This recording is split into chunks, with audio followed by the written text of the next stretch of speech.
معاویہ اپنی بہن کے پاس آیا کرتے تھے، اور یہ وہ بیٹی ہیں، یہ اتنی عظیم بیٹی ہیں، انہوں نے اپنے والد کی پرواہ نہیں کی، ہجرت کر لی۔ ابو سفیان تھے اس وقت مکے کے رئیس، وہ تھے، ہجرت کر لی، اپنے والد کو چھوڑا، پھر نبی کریم کی زوجہ بنی۔ صلح حدیبیہ کے بعد ایک مرتبہ حضرت ابو سفیان آئے، بیٹی کے گھر بندہ جب آتا ہے باپ کے اندر محبت آئی جاتی ہے، پدرانہ شفقت آئی جاتی ہے، وہ تیزی سے آگے بڑھے، گلے لگایا اور بیٹھنے لگے، گلے لگایا، بیٹی ملی، احترام میں آگے بڑھی، گلے ملی، بیٹھنے لگے، فٹافٹ بیٹی نے چادر کو سمیٹ دیا، کہا یہ رسول اللہ صلی اللہ علیہ وسلم کی چادر ہے، اس کے اوپر کوئی مشرک نہیں بیٹھ سکتا۔ اتنے عظمت والے نقوش، ان کے بارے میں بکواس کرتے ہو؟ ہم یہ بکواس نہیں ہونے دیں گے۔ پاکستان کے اندر حکومت کو بھی چاہیے کہ توہین صحابہ کے اوپر بھی قانون سازی سخت کرے، اور ہم سے ساتھ میں یہ مطالبہ کرتے ہیں کہ توہین اہل بیت بھی کہا کریں۔ آپ بتلائیے ایمانداری سے، کیا کوئی اہل سنت جو امیر معاویہ کا دفاع کر رہا ہو وہ علی کی توہین کا سوچ بھی سکتا ہے؟ سوچ بھی کیسے سکتا ہے؟ حضرت علی کا بغض اور ایمان ایک دل میں کٹھے ہو ہی نہیں سکتے۔ آپ ایک کلاس کے لوگوں کی آپس میں سیاسی اختلافات کو پیش امت کے اوپر ایسے کرتے ہیں۔ جائیے، میں اہل حدیث ہونے کے ناطے، اہل سنت کا کہ ایک عام طالب علم ہونے کے ناطے آپ کو کہتا ہوں، فتویٰ دیتا ہوں، صحیح حدیث سے ثابت ہے، علی کا بغض اور ایمان ایک دل میں کٹھا ہی نہیں ہو سکتا۔ جو علی سے بغض کرتا ہے، جو علی سے بغض رکھتا ہے، وہ مومن ہی نہیں ہو سکتا۔ لیکن ہماری بات تمہاری بات تک یہاں تک ملتی ہے، تم آگے نہیں چلتے ہمارے ساتھ۔ ہم تو تمہارے ساتھ آگے کہ اہل بیت کا بغض رکھنے والا، اس کے دل میں ایمان نہیں، اگلی بات بھی تو ملاؤ ہمارے ساتھ۔ صحابہ کا بغض رکھنے والا مومن نہیں ہو سکتا، یہاں پہ نہیں آؤ گے۔ آؤ، میں کہتا ہوں اختلاف ختم کر دیے جائیں، حضرت علی کا بغض رکھنے والا ہماری نظر میں مومن نہیں، آؤ ہمارے ساتھ ہم آواز ہو جاؤ، صحابہ کا بغض رکھنے والا بندہ مومن نہیں، اللہ کی قسم امت میں سے اختلاف ختم ہو جائے گا۔ کیوں نہیں آتے؟ آپ نے نبی کریم صلی اللہ علیہ وسلم کے ارد گرد جتنی ہستیاں تھیں ان کو مشکوک بنا دیا، جتنی عظیم ہستیاں، نبی کے 2 سسر نہیں بلکہ 3 سسر، ابو بکر بھی سسر، عمر بھی سسر، ابو سفیان بھی سسر، یہ تینوں ہی برے، یہ نبی کے قریب ترین کے رشتے ہیں۔ نبی کے نعوذ باللہ 3 سسر برے، نبی کی 3 نعوذ باللہ بیویاں بری، نبی کے داماد برے۔ یہ کس طرح کا رسول اور پیغمبر تم معاشرے کے سامنے اور لوگوں کے سامنے پیش کرتے ہو؟ تمہیں شرم نہیں آتی؟ تم تو صرف توہین صحابہ نہیں، تم توہین رسول بھی کرتے ہو، کیونکہ اللہ رب العزت نے کہہ دیا ہے الخبیثات للخبیثین، پاک عورتیں نبیوں کی بیویاں ہوتی ہیں۔ جائیے، انہوں نے گندا فلسفہ معاشرے کے اندر پھیلایا ہوا ہے کہ لوط اور نوح کی بیویاں بھی تو تھیں، نبی کی بیویاں نعوذ باللہ ایسی ہو سکتی ہیں۔ اٹھائیے کتابیں، اللہ کی قسم اجماع امت نہیں ہے، اجماع انسانیت ہے، امت نہیں، اجماع انسانیت ہے۔ نبی کی بیوی مشرکہ تو ہو سکتی ہے، زانیہ نہیں ہو سکتی۔ نبی کی بیوی مشرکہ تو ہو سکتی ہے، فاحشہ نہیں ہو سکتی۔ تم نے کیسے عقیدے بنا لی ہیں؟ یہ کہاں سے باتیں آئی ہیں؟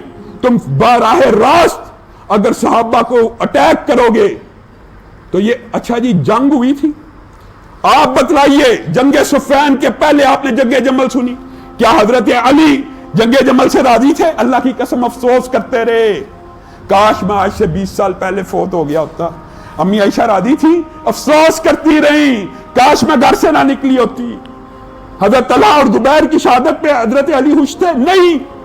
اسی طرح جنگ صفین کے اندر صحیح سند کے ساتھ آپ کے سامنے رکھتا ہوں، اللہ کی قسم مقتولین کے اوپر کھڑے ہو کے حضرت علی نے کہا تھا یہ قاتل اور مقتول، جتنے بھی مقتول ہیں ان میں سے کوئی کسی نے قتل کیا یا مقتول ہو گیا، کٹھے لشکر میں تھے، یہ دونوں جنتی ہیں۔ حضرت علی کہہ رہے تم نے حضرت علی کی بھی نہیں ماننی۔ جنگ صفین کے اندر ذی الحجہ کے ایام میں مار کے جھڑپیں شروع ہوئی، لیکن یہ جھڑپیں ٹولیوں کی شکل میں تھی، گروہوں کی شکل میں، چند کیوں یہ گروہوں کی شکل میں اتنی دیر جنگ پینڈ رہی؟ اور سارے من گھڑت تعداد و شمار ہیں، سب جھوٹ کے پر مبنی ہیں.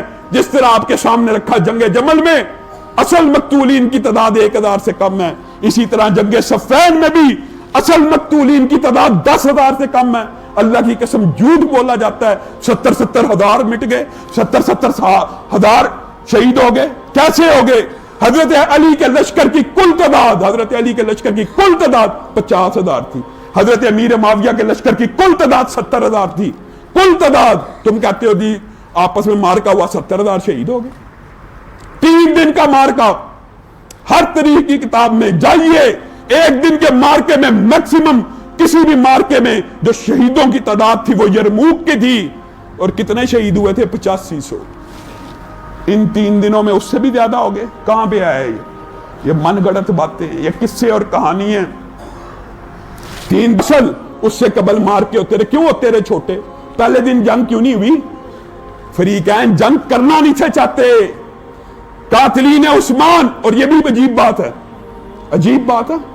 حضرت یہ اگرچہ ہم آپ کے سامنے بیان کر رہے ہیں کہ یہ اجتہاد تھا طلحہ زبیر امی عائشہ کا، اسی طرح حضرت امیر معاویہ کا، لیکن کیا یہ اجتہاد بالکل ہی بے وزن تھا؟ ہم حضرت علی کو صاحب مانتے ہیں، حق مانتے ہیں. اس موقف کے اوپر ہم ان کے ساتھ ہیں، ان کی تائید کرتے ہیں کہ ان کا اجتہاد اولا تھا. لیکن کیا دوسرے اجتہاد اور موقف میں جان ہی نہیں تھی؟ یہ بات بھی غلط ہے. حضرت عثمان شہید کر دیے گئے ہیں، اللہ کی طرف سے مسلمانوں کے خلیفہ ہیں، مسلمانوں کے سلطان ہیں، مسلمانوں کے بادشاہ ہیں.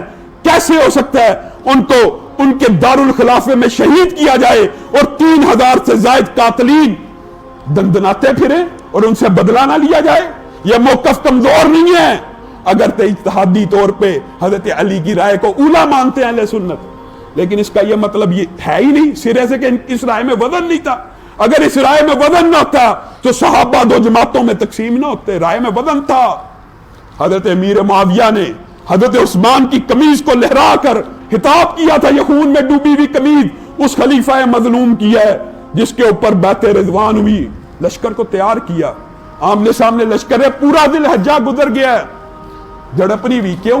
صلح کی بات چل رہی ہے. جس طرح جنگ جمل کے اندر سپاہیوں نے جو قاتلین عثمان تھے انہوں نے فتنہ ڈولا، اسی طرح اس کے اندر بھی صفین کے اندر بھی ان کی خواہش تھی کہ جب تک ایک لشکر بالکل فنا نہ ہو جائے لڑائی اور جنگ جاری رہے. محرم آ گیا، محرم کے اندر بھی جنگ نہ ہوئی. جس دن محرم ختم ہوا حضرت علی نے اعلان کیا آج بدھ کا منگل کی رات ہے، بدھ شروع ہونے والی ہے، کل عام جنگ ہوگی، معاویہ کو پیغام پہنچا دو. اس سے قبل ایک واقعہ دونوں کی حسن نیت کا آپ کے سامنے رکھنا چاہتا ہوں. جھوٹ اور من گڑت اس واقعات میں اتنے پھیلائے ہوئے ہیں. حضرت امیر معاویہ کا لشکر صفین پہ پہلے پہنچا. جائیے کوئی تاریخ کی کتاب اس بات کو جھٹلا کر دکھا دے، کوئی صحیح سند کے ساتھ. حضرت امیر معاویہ کا لشکر پہلے پہنچا، پانی کے چشمے کے اوپر پہلے قبضہ کیا، پانی کے کنویں کے اوپر پہلے آئے. حضرت علی کا لشکر جب وہاں پہ پہنچتا ہے، اونچی نیچی غیر ہموار زمین ہے، پانی کے چشمے میں حضرت امیر معاویہ کا قبضہ ہے. اب کیا کیا جائے؟ اشد بن قیس کو حضرت علی نے کہا جاؤ معاویہ کو ہمارے لیے بھی پانی کے لیے راستہ کھولے. اور یہ ایک دوسرے کے ساتھ طرز عمل جنگ ہونے والی ہے. حضرت امیر معاویہ مطالبہ کر رہے ہیں علی آپ کے لشکر میں جتنے قاتلین عثمان ہیں ہمارے سپرد کر دیں. امیر معاویہ آپ کے ہاتھ کے اوپر بیعت کرنے کو تیار ہے. امیر معاویہ پیغام بھیج رہے ہیں بار بار، معاویہ ایک مرتبہ میرے ہاتھ پہ بیعت کر کے دیکھ تو صحیح، تیرے ساتھ مل کے سارے قاتلین کو نہ پکڑا، نہ گرفتار کیا، نہ قتل کیا، پھر مجھ سے گلہ کری. یہ بات چیت ہو رہی ہے. اچھا حضرت علی کا پیغام حضرت امیر معاویہ کو ملا کہ حضرت علی کہہ رہے ہیں پانی کو خالی کر دو، آدھا میرے لشکر کا ہوگا، آدھا یہ فریقین ہے، یہ جنگ ہو رہی ہے. حضرت امیر معاویہ نے کہا علی درست کہتا ہے، اللہ کی قسم میں مسلمانوں سے پانی نہیں روک سکتا. خود پانی دیا، جھوٹ بولتے ہو. پانی کے لیے جنگ ہوئی، حضرت امیر معاویہ نے خود پانی کے لیے. اور سنو، اٹھاؤ، اللہ کی قسم جو شام کے مقتولین ہوتے تھے ان کو مسلمان اکٹھے ان کا جنازہ پڑھتے تھے، ان کے اوپر نماز جنازہ پڑھائی جاتی تھی. افسوس کیا جاتا تھا ان 3 دنوں کے اندر 8 سے 10 ہزار میکسیمم تعداد بھی لگا لی جائے ان 3 دنوں میں 8 سے 10 ہزار جب مسلمانوں کے عظیم ترین لوگ کٹ رہے تھے، پھر صلح کی خواہش آئی کہ یہ کام غلط ہو رہا ہے، یہ کام ٹھیک نہیں ہو رہا، یہ کام درست نہیں ہو رہا۔ حضرت علی لکھ کے بھیج رہے ہیں کہ جو بندہ آج کے بعد میرے خلاف تلوار اٹھانے سے رک جائے اس کو آزاد کر دو۔ حضرت امیر معاویہ کہہ رہے ہیں کسی کو رسی سے نہیں باندھنا، کوئی قیدی آ رہا ہے اس کے ساتھ سختی نہیں کرنی۔ یہ جنگ ہے کنہوں نے پھیلائی ہے؟ فتنہ کا اسباب آپ پڑھتے نہیں ہیں۔ فتنے کا سبب تو وہ قاتلین عثمان ہے جس کی وجہ سے امت 2 ٹکڑوں میں تقسیم ہوگی اور صحابہ میں 2 اجتہادی گروہ بن گئے۔ اب ان دونوں کی اجتہادی اختلافات اور سیاسی اختلافات کو ہم یہ بنا لیں اس سے دین بدل گیا؟ آپ بتلائیے، اگر جنگ جمل کو، صفین کو، کربلا کو جائیے، اس تاریخ کو بھی اگر اٹھا کے مٹا دیجئے، سوچئے یہ تاریخ ہے ہی نہیں یا وقوع پذیر نہیں ہوئی، اللہ کی قسم دین پھر بھی مکمل ہے۔ یہ کہاں سے تم نے فلسفہ گڑھا؟ دین تو اس دن مکمل ہو گیا جس دن نبی کریم نے کہہ دیا کہ آج کے دن دین اسلام مکمل کر دیا گیا۔ یہ تم تاریخ کے واقعات سے اسلام کو بدلنا چاہتے ہو؟ اسلام کی ایک جز، اسلام کی ایک، میں کہتا ہوں جز کا بھی ایک رتی برابر، ایک رائی برابر چیز بھی تاریخ کے واقعات سے بدلنے والی نہیں ہے۔ لیکن تم تاریخ کے آڑ لے کے پورا دین سمیٹنا چاہتے ہو، تم پورے دین کو لپیٹنا چاہتے ہو تاریخ کی آڑ لے کر۔ واقعہ میں کہتا ہوں بالفرض تمہاری بات مان لی جائے، یہ ہوا، دین کے اندر فرق کیسے آیا بتلاؤ؟ دین کو تم نے تبدیل اس آڑ میں کیا، صحابہ کو مجروح کیا جائے، صحابہ کی کردار کشی کی جائے۔ اللہ کی قسم اس عقیدے کو لے کے جاؤ کہ صحابہ آپس میں جو مرضی معاملہ کرے، ان کا سٹیٹس ایک ہے۔ اور یہ بھی بات جھوٹ ہے، یہ بھی بات میں دعویٰ کرتا ہوں اللہ کی قسم، یہ سب جھوٹ پھیلایا ہوا ہے کہ حضرت علی حضرت امیر معاویہ پہ لعن طعن کروایا کرتے تھے اور حضرت امیر معاویہ حضرت علی پہ لعن طعن کروایا کرتے تھے۔ نعوذ باللہ، یہ سب جھوٹ ہے، یہ سوائے جھوٹ کے کچھ بھی نہیں ہے۔ اللہ کی قسم حضرت امیر معاویہ ہمیشہ حضرت علی کا نام احترام سے لیتے رہے ہیں، ان کے دنیا سے چلے جانے کے بعد بھی رو رو کے ان کو یاد کرتے رہے ہیں۔ اور حضرت علی کے لشکر کے اندر 2 بندوں نے حضرت امیر معاویہ پہ طعن کیا، حضرت علی نے خود روکا۔ خبردار، آج کے بعد اس صحابی رسول کے بارے میں کسی نے زبان درازی کی، خود روکنے والے ہیں۔ یہ باتیں گڑی ہوئی ہیں کہ نعوذ باللہ علی کے لشکری ان کو گالیاں نکالتے تھے، یہ تربیت تھی صحابہ کی؟ یہ تم نے کردار کشی کی ہے۔ ہرگز اگر بالفرض آپس میں صحابہ کو کوئی اختلاف تھا بھی، وہ ایک سٹیٹس کے لوگ ہیں۔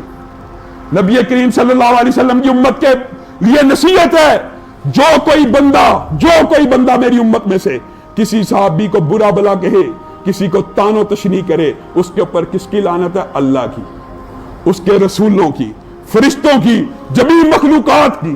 اب یہ حدیث آ جانے کے بعد بھی تم اپنا عقیدہ نہ بدلو تو پھر انسان کیا کہہ سکتا ہے؟ انشاءاللہ جنگ صفین کے اندر جو واقعات آگے پیش آئے اور تحکیم کا جو معاملہ آیا، اس والے سے اپنی گزارشات کو آپ کے سامنے رکھیں گے آئندہ آنے والے خطبات میں، اور کوشش یہ کریں گے کہ رمضان سے قبل اس موضوع کو وائنڈ اپ کیا جائے۔